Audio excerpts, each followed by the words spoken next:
Hey, thanks for joining me. Excuse me. Um, we are going to talk about one of my least favorite things ever. Um, so before I start explaining why I don't like this crap, uh, as always, I like to say that if you love it, then great. I'm not trying to tell you what your opinion is. I'm not trying to tell you what you should think. I'm just telling you what I think, and I'm going to tell you why I think it. And you can agree or disagree, but you don't need to at me in the comments. I get it. We all like different things, but discussion is fun. So, what is my problem? I've talked about this often. This comic series is the origin of Wolverine, and my problem is that the more that Marvel Comics tries to explain Wolverine's past, the more they keep adding these convoluted, over the top, unnecessary elements to his history that just go on and on and on. He's done everything, he can do anything, he's seen everything, he's interacted with everyone, and the more you add to it, the less interesting the character becomes. It's like these corporate companies, they just want to keep mining the past of popular characters, which I get, I understand, because you want to say, hey, stop fucking up your characters and changing their origins, and don't gender swap them or race swap them or change their history or change their past. Go make something new. And I agree with that. The only problem is that logically I understand that most of the times people aren't interested in anything new. People say they want new, but what they want is the same old, same old. And I am completely guilty of that myself. I want to see something new, and on occasion somebody creates something new and awesome and it works. But do we have to keep adding layers upon layers upon layers of characters? And Wolverine, I've said this before, and I'm going to repeat my opinion on Wolverine. His origin should be a mystery. Now, when I say that, I don't mean it should be a mystery waiting to be exposed one day. I mean his origin should be a mystery. It's like, well, what's Superman's origin? Well, he's an alien from a dying world. His parents strapped him into a rocket ship as an infant, sent him away when his own home planet exploded. He travels through the universe as a child, lands on Earth in like middle of nowhere, Kansas, and is raised by a kindly couple, the Kents, and they raise him to be a good moral person that is the foundation of the man with infinite godlike powers. That's Superman's origin, or Spider-Man's origin. Like nerd kid, sciencey, brainy kid gets bitten by a radioactive spider and gets crazy powers, but he has to have a big fuck up in his life to teach him that with great power comes great responsibility. We all know Spider-Man's origin. So what is Wolverine's origin? His origin should be a mystery, and leave it at that. Well, it's like, well, no, but where was he born? How did he get his powers? How did he get his adamantium? We should never know. There should be just some slight hints, like the Weapon X series by Barry Windsor Smith. He's old. Who knows exactly how old? He served in multiple historical wars as far back as maybe the Civil War. He's a mutant. He's got healing powers and enhanced senses, kind of like of an animalistic nature.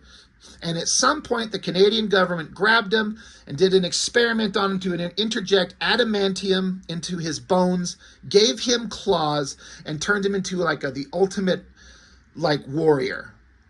And that's his origin. That includes all the shit we don't know. The more you add to it, the less interested I am in the character. Wolverine has been, and in a way is still, my favorite character in all of Marvel Comics, and arguably all comics. But the more they keep fucking with him, the more pissed off I get. And this origin comic did nothing to help that. There's nothing in here I like. It's just the entire story was just a waste of time. The only reason I kind of give it a little bit of pass, and like, who cares what my opinion is, but Joe Quesada, when he, as far as I understand, he's the one, or at least one of the major guys that decided they needed to do this. His reasoning is that the Fox movie studios had the rights to the X-Men movies. And he said in an interview somewhere that now that they own the movie rights, they're kind of allowed to do anything they want story-wise. And he's like, if there's no origin to Wolverine. The movies will make it up. They'll make up their own origin at some point, maybe. So he said, we need to make the origin ourselves. Marvel Comics and the creatives in control, we need to make the origin so we can define it so the movies don't deviate from what we decide. And in that kind of respect, I get it. Okay, that's fair. But goddamn, is there nothing about this 6-issue origin series that I felt like was just necessary or just mad. I don't like anything in it. And again, who cares what I think? You shouldn't. And if my pissing on this makes you mad, then go watch another video. You don't have to sit here and get yourself mad. It's just Rob's opinion. I don't mind Joe Quesada's covers. They all kind of maintain this like almost sepia tone kind of vibe. I think it's just pencil and then kind of digitally colored. It's kind of fine. It's as a drawing, I kind of dig it all. But Paul Jenkins with Bill Jemas and Joe Quesada on the plot, Paul Jenkins script. So then you get Andy Kubert on pencils. Great artist. I'm more of a fan of his brother Adam Kubert. And Andy Kubert has a vibe about his work that sometimes I'm like, I kind of like it in some places, and other times I'm like, oh my God, I cannot stand these squinty eyes he does, or these weird body proportion anatomy things he does, which is weird when, you know, this is an era, or coming out of an era, this is November of 2001, where we just got, you know, through with the 90s, and there was just a slew of artists from Image Comics just pushing the boundaries of anatomy. It's not about proper anatomy, it's just about a look and a style, and that sometimes I like it or I don't. It's just personal preference, but there's so much about the way the body language and the body structure that Andy Kubert does things sometimes that just bugs me. It drives me nuts. He can do backgrounds, full buildings, perspectives, storytelling. Like, he's the son of Joe Kubert, him and Adam. So of course they're going to be good. But they just have their own distinctive style. But I do have to say, I liked Adam better than Andy. This is not any slight to Andy Kubert, the human being. Everything I've ever seen about him, he seems like a nice guy, hard worker, takes the craft seriously. I just don't like some of his art. But what I really don't like is Richard Isanove digital painting over his very kind of rough pencils. And it just looks to me like... I'm trying to grab a piece of paper here to do a for example. But like, you know, when you normally pencil comics, they're normally getting inked, and you make your pencil lines, like if you're drawing like an arm, like if this is like a muscular shoulder and a tricep, and you got your bicep.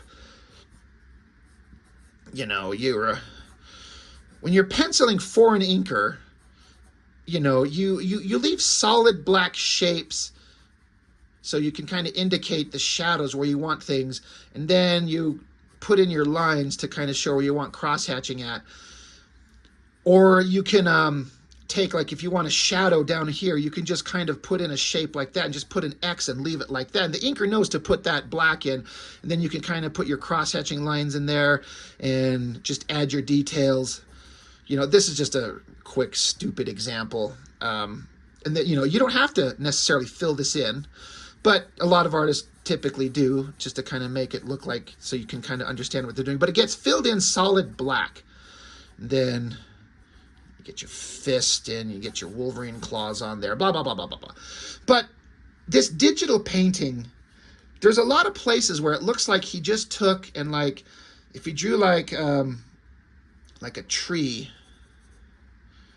and he'll do like, you know, the top leaves and branches, but then he just took like his pencil and just did kind of like a quick kind of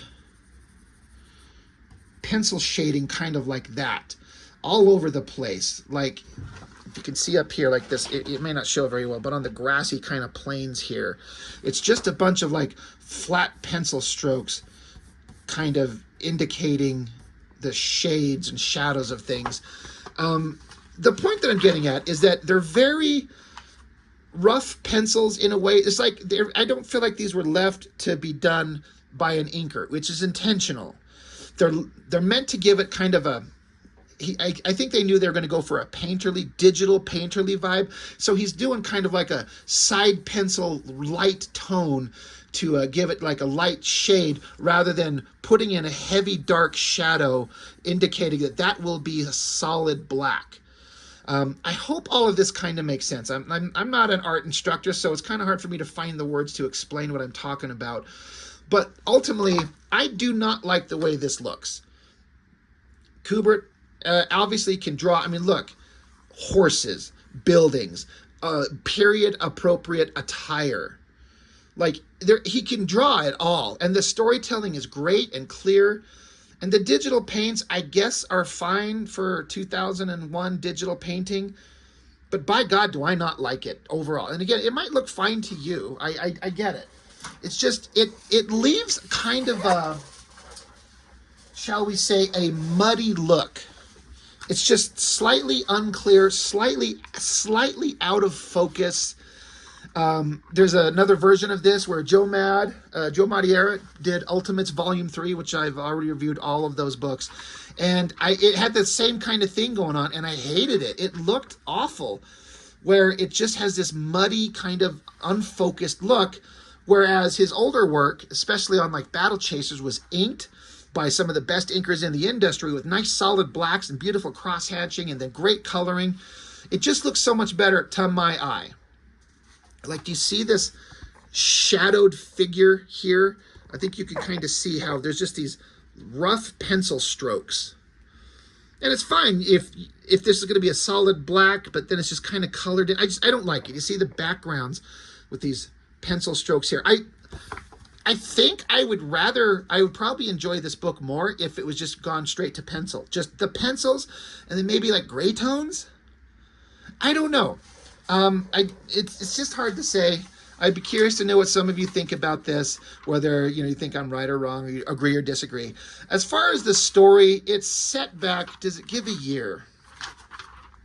It doesn't, but you can kind of tell by the clothing, the outfits, horse-drawn carriages. There's no vehicles, so this is late 1800s, I'm guessing. But I guess the idea ultimately becomes that we're finding out one of these fucking kids is Wolverine. I think it's this sassy little, dainty little dandy of a kid, the son of somebody who's really wealthy. And I think maybe we're supposed to think it's this other person, but maybe this other person is maybe Sabretooth. I don't remember. I honestly can't remember what the ultimate resolution in terms of Wolverine and Sabretooth's relationship. There was one time they were flirting with the idea that Sabretooth was Wolverine's father. No, that's not it. Are they half brothers, I think? I don't know. And I couldn't bring myself to try and read this again. I mean, I tried to, and I was just like going through it and like, let me find an interesting point, and I just couldn't. Another thing that just drives me nuts is that young Logan, okay, well, there's multiple things. To me, Wolverine's name is Logan. But no, we retconned that. His name is James Howlett. That's his name. There's no fucking James Howlett. They just decided to add that. And then when he lost his memory, somehow somebody said, oh, your name's Logan. I think there's a Mount Logan in Canada. So, like, that's what he was named after. And I fucking hate it. Wolverine's name is not James. It's Logan. But this is like grumpy, stupid old man me who likes this character as he was when I was a kid reading him. So that's one of the things I don't like is his name. But then we're introduced to this other young girl character that I've kind of skipped by who shows up in the story that he's going to have some kind of a crush on. And of course she has red hair because we have to tap into the Wolverine's kind of got a crush on Jean Grey. So maybe his crush on redheads came from this kid. Do we have to have her have red hair? Is that necessary? How does that help? It just feels like it's a young Jean Grey in the Wolverine story. And I fucking hate it. And why am I so passionate about it? Like, it shouldn't fucking matter. I know, I get it. But It just drives me nuts. It's just so unnecessary. Make her a brunette. Make her blonde hair, anything. Have something be different. He doesn't have to have like a lifelong, centuries-spanning hard-on for redheads, even though I kind of do. Yeah. And there was this other character. His name, they call him Dog. His name's Dog. I think is that supposed to be Sabretooth? But again, the gestures are great. The body language is great. The outfits are great. The storytelling's there. So, I might be hard-pressed to explain why I don't dig Kubert's work. I like these squinty-eyed faces. There's just something there that just kind of bugs me. And then there's this guy who kind of works on I think on this farm that looks exactly like Wolverine. I think, again, this is where I'm a terrible YouTube host and a comic book reviewer. Like, I should have read this and known what the story is. And I don't care. But I think we're trying to establish that this young boy who is ultimately going to be Logan, or Wolverine, or James, or whatever the fuck, his father is actually not his father. It's this other guy that looks like Wolverine. So maybe his mother cheated on his father with this guy, and that's why this guy looks like Wolverine, and the kid who is James and grows up to be Logan Wolverine looks like this guy. Do I have that right? Do we need 6 issues to tell this story? There's a lot of fun, like, body language there, and some of the digital painting looks okay. I don't dig it. Clearly, the great backgrounds and details, like this rich kind of estate they're in, Christmas tree, the fireplace in the background, or the lights in the background, the fireplace over here. Great shot out through the window, looking down with the snow on the fucking, what are the names of the little designy elements in the window? God, I worked for Home Depot and I sold doors and windows for like a decade, and I can't remember what the fuck they're called. But anyway, like, that's really interesting with the snow sitting on the little ledges of that. Great storytelling and everything. But it just goes on. What is anything interesting happening? God, it's an entire issue of this just... Did I skip a page? This is kind of interesting with like the forced perspective of the fence line and the building here and the little guy sitting on the roof of it, the snow and everything. Like, it's very atmospheric. Like, I get it. These comics cost $3.50, and for 6 of them. Again, and if you've listened to me rant on about Wolverine and shit they did that fucked up the character that I hate, it's bone claws. 100% unnecessary. He never had bone claws until somebody decided, after Magneto ripped his metal out of him and he was healing himself, that they just decided to have Wolverine, for some reason, decide to try and pop his claws even though his metal was removed, and out come bone claws. And everyone's like, oh my god, he's got bone claws? So what happened? Does the metal cover these round, nubby things? Why did the metal cover these and come out as flat, razor-sharp blades? So were there then flat, razor-sharp blades in his forearm, and the bone claws just stayed under them and never came out?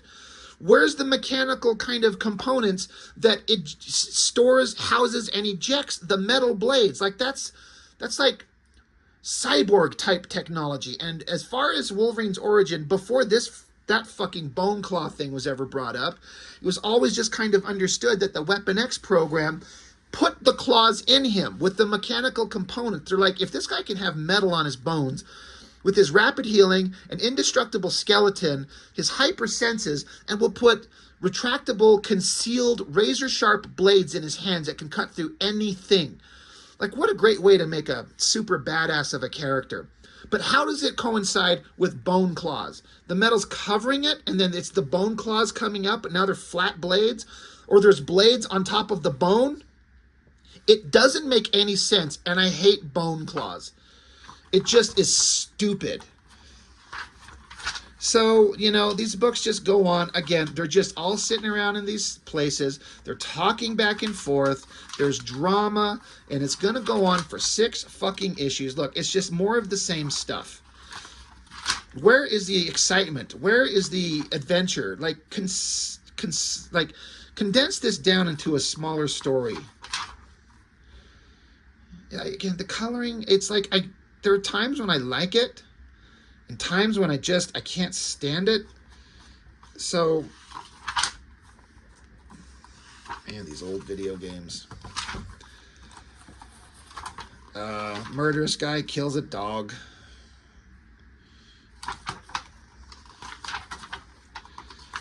I don't know. This whole thing, I'm just gonna keep going through this. I wish I had my brother here to kind of talk to him about this and kind of bounce ideas off him of what it is that we like or disliked about this, and whether or not we felt like it was necessary.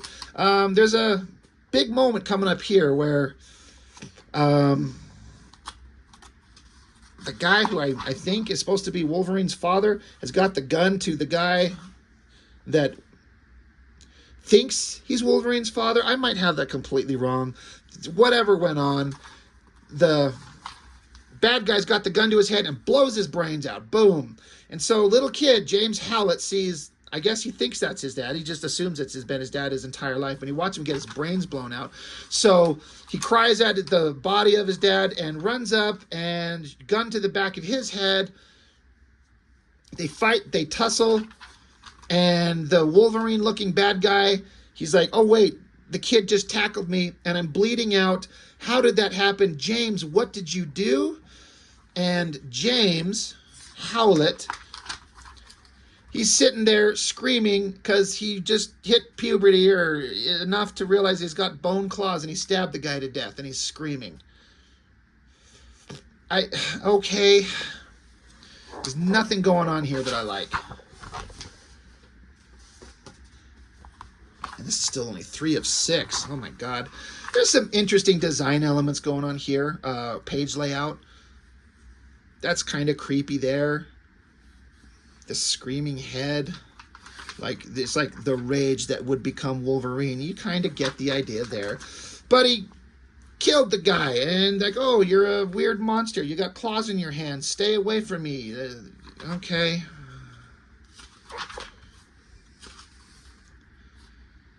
So, I don't know. He runs out into the forest. I know I'm just repeating myself. I do appreciate the storytelling that, Jesus, I forgot this guy puts this gun to his own head and shoots his own brains out. Good Lord. The storytelling that Mr. Kubert does. Like, this is kind of an interesting shot. You know, down in the corner, he's passed out. Redhead girl's cradling him. These awesome-looking leaves blowing in the wind.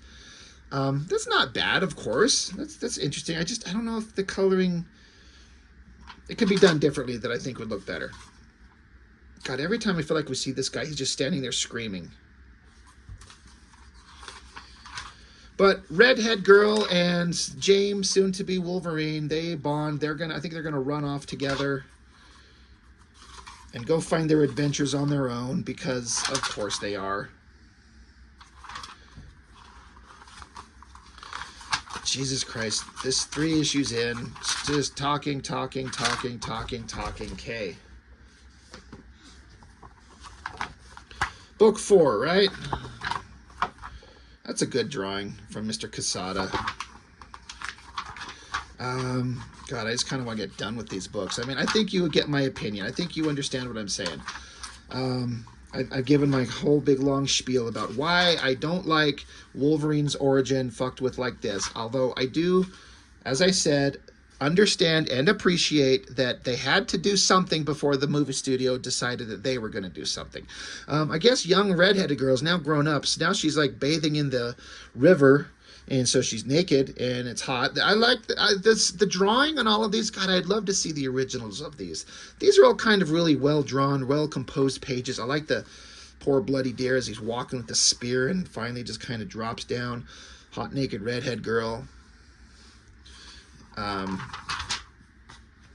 look, Wolverine's being a hunter. Or James is.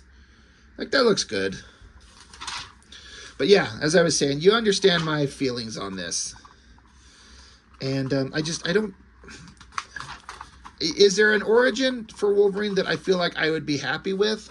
I guess there could be. Maybe the story This thing doesn't need to be 6 issues long. This could be like one prestige format, 48-page book, and it doesn't need to be drawn out like this. But I think this was an era where they suddenly discovered that trade collections are selling like hotcakes, and they want to, so they write for the trade. There's no such thing as just writing single-issue comics anymore and just letting them be what they are. It's like we want to collect these into a big book to sell it on the secondary market. And I get it from a business perspective. That makes sense. You got to make the decisions that, you know, like, how do we move books? How do we sell? How do we make things interesting to people? And trade collections are awesome. That's a pretty good double-page spread there. Wolverine running around with the wolves. Good-looking dogs, you know. I know another certain artist. I won't mention his name, but boy, does he like to not reference anything. Can you imagine if other said unnamed artist had to draw this double-page spread and draw wolves? You think he'd ever look up reference for dogs? No, he would not. I mean, not dogs, wolves, but credit where credit's due to Mr. Andy Kubert. Great faces, great backgrounds, great period clothing. It's all there. But yada, yada, yada. They're going through their adventures. It's like they're having this moment where it feels like, again, where Wolverine is existing in a time when he found a little bit of momentary kind of happiness with a woman and gets to have that happy time for a small chunk of his life, and then of course it gets destroyed. Then he has the same thing with Silver Fox, living in the cabin with the hot Silver Fox chick, and then he had the same thing with Mariko in Japan. They had a small, beautiful time together, and it just all falls to hell because this is drama, and no one can be happy. It's only interesting if everything goes to hell, and, you know, drama demands that you give a character happiness and then rip it away from him in the worst way possible, and then see how they react to it. And that's just Wolverine's existence forever. What the fuck am I trying to see how this dog is? Whatever. Is Wolverine howling at the moon? I mean, he would. God, I love the backgrounds. I love the details on this, like, castle thing. The inside of this room. Very, very well done. Yeah. Is it over yet? You gotta say, in terms of the covers, like, the drawings are all fine, but this texture on this, I think it's supposed to be like a rocky cliff face. It looks like brains or something like that. It looks really weird. But issue 6, what's going on in this one? I'm sure Wolverine's life is about to come to. I bet you the redheaded girl is going to end up dead. I got to be honest, I honestly and truly don't remember how this plays out. I did flip through these about a week ago and just kind of like, I should read these, and I tried, and I just, fuck it, I'm bored. And I do remember not being thrilled with them at the time, but I just collected them because that's what I did. I just kind of collected these things. I wanted to know Wolverine's origin. I thought it was going to be interesting. I was super interested in the character. And I'm like, well, I got to see what his origin is. And by the time 6 issues of this crap was done, God, the whole thing's just like a cage fight, which is cool.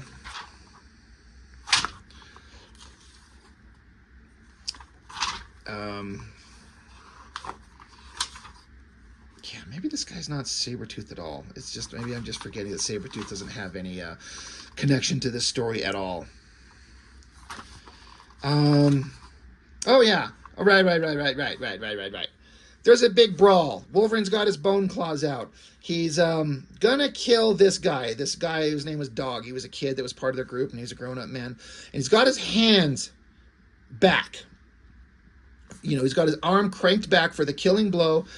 Cute redhead girl who he's grown up with, and I'm sure he's in love with. She gets bumped by the crowd, and she falls forward onto Wolverine's claws.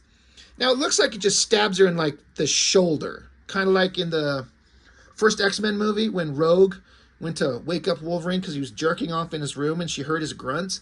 And so she's in there trying to wake him up.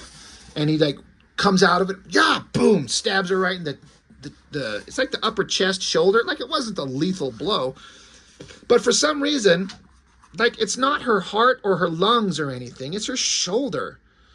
But she falls dead. Oh, yeah, Rose is her name. Of course it is, because she's got red hair, and her name is Rose. So, of course, Wolverine accidentally kills her. And she dies, and he screams, and he becomes a psychotic madman, and he runs off into the snow. And I guess there was a journal written.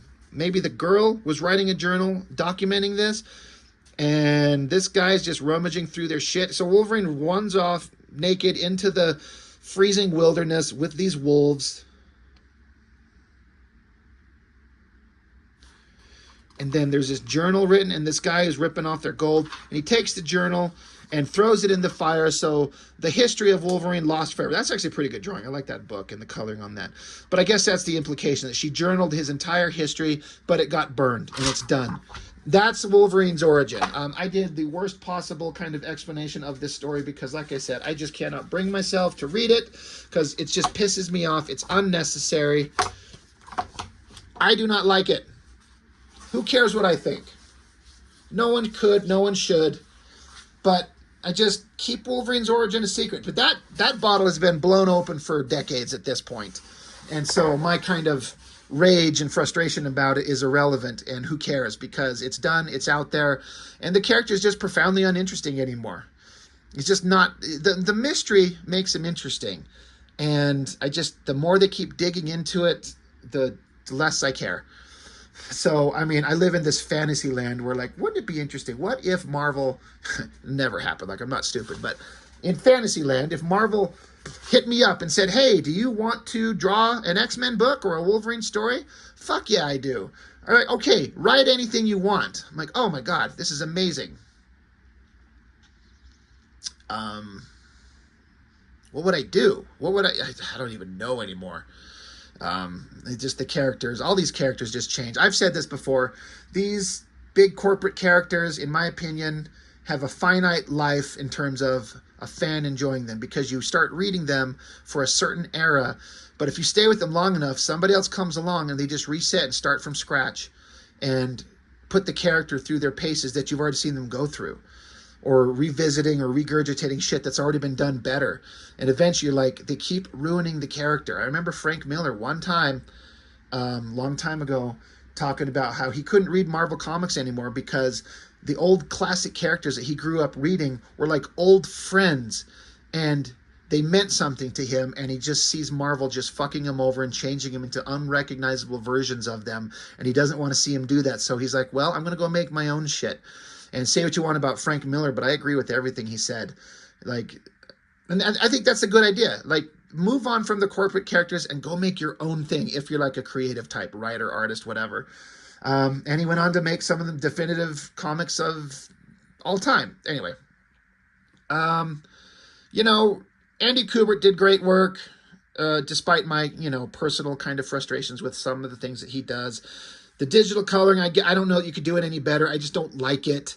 I think I want to say that they probably did this with the best of intentions. I don't like it. And then there was like an Origin 2, at least. Was there a 3? Was there an entire like book just dedicated to Wolverine Origins? Like, just stop. But like I said, it's all done. It's all over. There's no taking it back. Once you shit on that carpet, you can't get that stain out. So that's all I've got. I don't know. Let me know what you think, guys, but not for me. Didn't enjoy it. I'll just remember Wolverine as he was, the interesting guy from when I was reading classic X-Men, that, John Byrne, Chris Claremont era, and then I joined up reading Uncanny X-Men in real time when Silvestri and Jim Lee were doing it. That's the stuff that I love. That's the versions of these characters that I kind of remember most fondly, and the more they fuck with them, the less interesting they are. But that's all I've got. Thank you for watching. I'll see you next time.